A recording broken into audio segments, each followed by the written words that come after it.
اسی لیے ہم مسلمان مانتے ہیں کہ ہمارے آخرت کے لیے ہمیں اللہ پہ ایمان لانا چاہیے اور شرک نہیں کرنا چاہیے, اور جو ہدایت اس قرآن میں دی گئی ہے اس کے اوپر عمل کرنا چاہیے. اگر میرا لائف پارٹنر, اگر میری اردھانگنی بولتے بیٹر ہاف کو, بیٹر ہاف, اگر میرا بیٹر ہاف جہنم میں جائے گا تو کیسا شوہر ہوں میں؟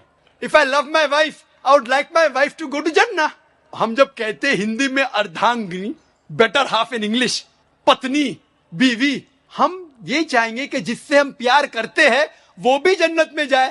تو اسی لیے ہمیں پہلے یہ دیکھنا چاہیے کہ جس سے ہم شادی کرتے, چاہے وہ لڑکی یا لڑکا ہو, مرد یا عورت ہو, پہلے ہمیں یہ جاننا چاہیے کہ اس کے اصول اس دنیا میں جینے کے اس آخری کتاب قرآن مجید کے مطابق ہے, پھر ہی ہم اس سے شادی کر سکتے اور ہم آخرت میں سفلتا پا سکتے. Hope that answers the question. Sir میں رویندر شیڑگے اسٹوڈنٹ ہوں.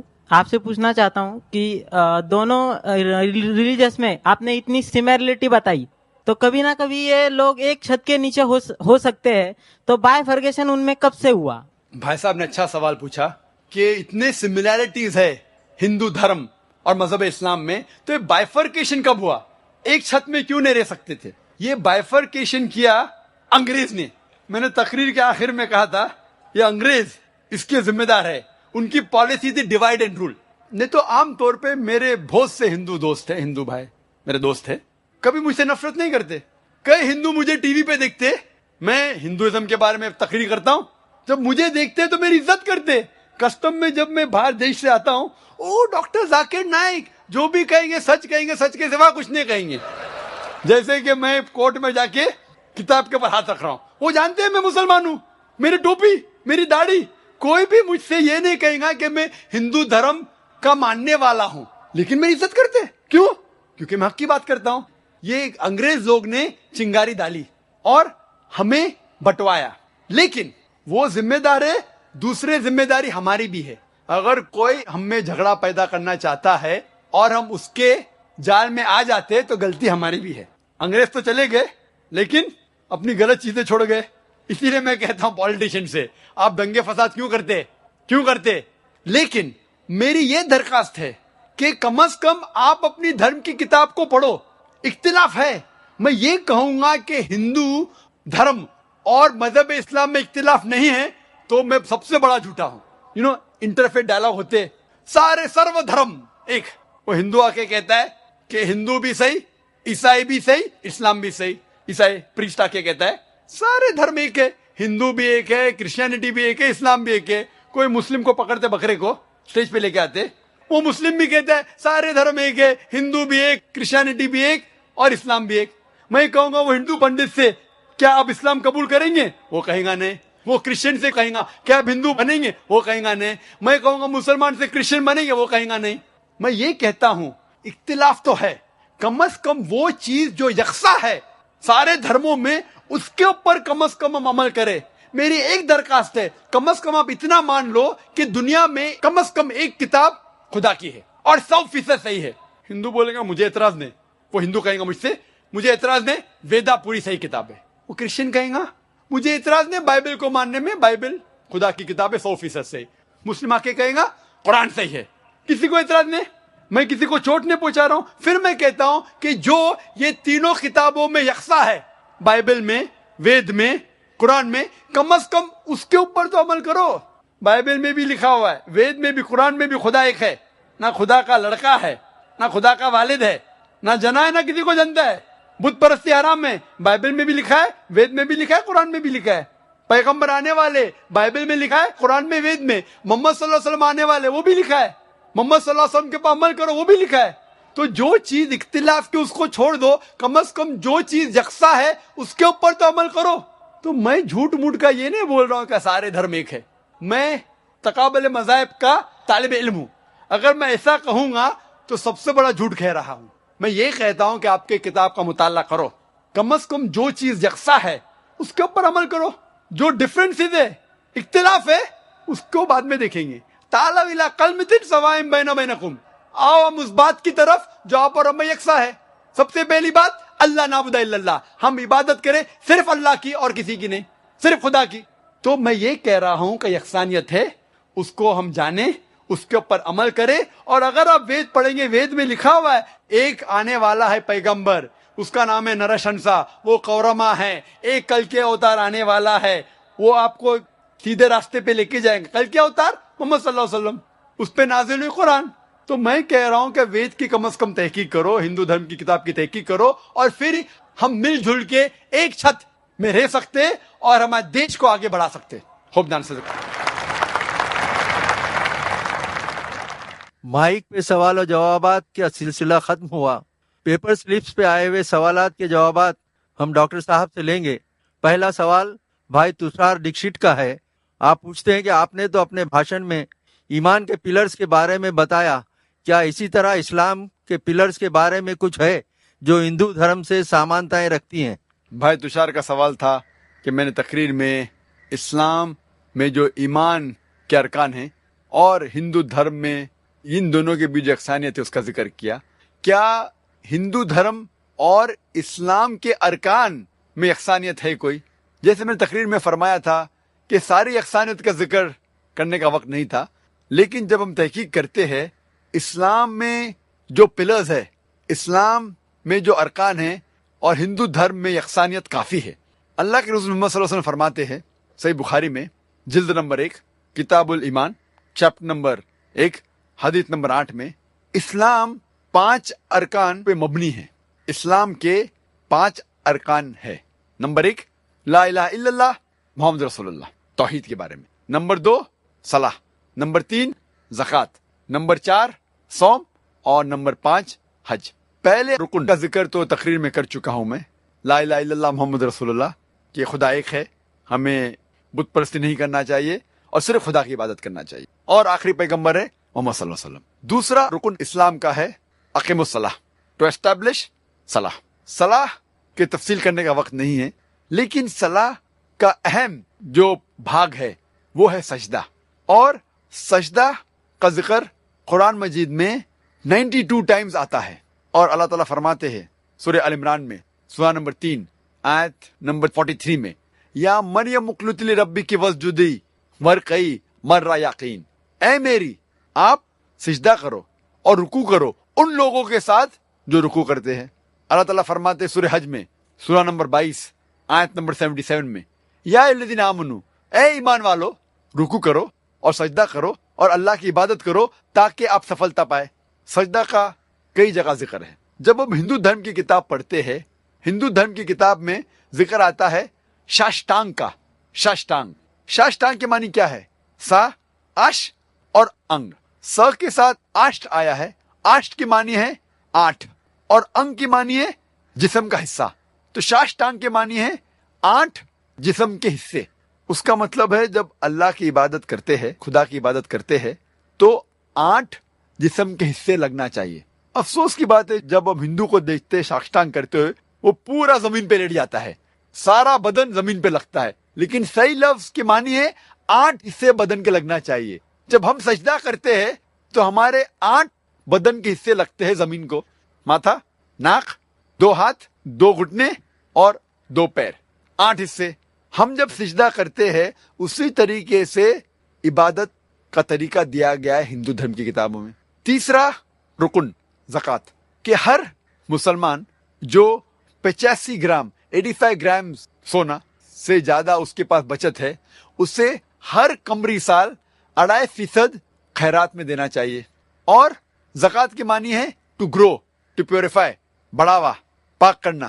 اگر ہر امیر انسان دنیا میں زکوٰۃ دے تو غریبی ہٹ جائیں گی، کوئی بھی انسان بھوک کے مارے نہیں مرے گا. اور قرآن میں آتا ہے سورہ الحشر میں سورہ نمبر 59 آیت نمبر 7 میں کہ زکوٰۃ اس لیے ہے تاکہ ویلتھ، جائیداد، مال صرف امیروں کے بیچ نہ گھومے. The wealth does not circulate only amongst the rich. اور جب ہم پڑھتے ہیں رگ وید میں کتاب نمبر 10 پاٹھ نمبر 117 منترا نمبر 5 میں لکھا ہے کہ آپ دان دو، کیونکہ پیسہ ایسی چیز ہے جو آج ایک انسان کے پاس ہے، کل دوسرے انسان کے پاس ہے. جس طریقے سے گاڑی کا پہیہ گھومتا ہے اس طریقے سے مال گھومتا ہے. خیرات کے بارے میں بھگوت گیتا میں بھی ذکر ہے، پاٹھ نمبر 16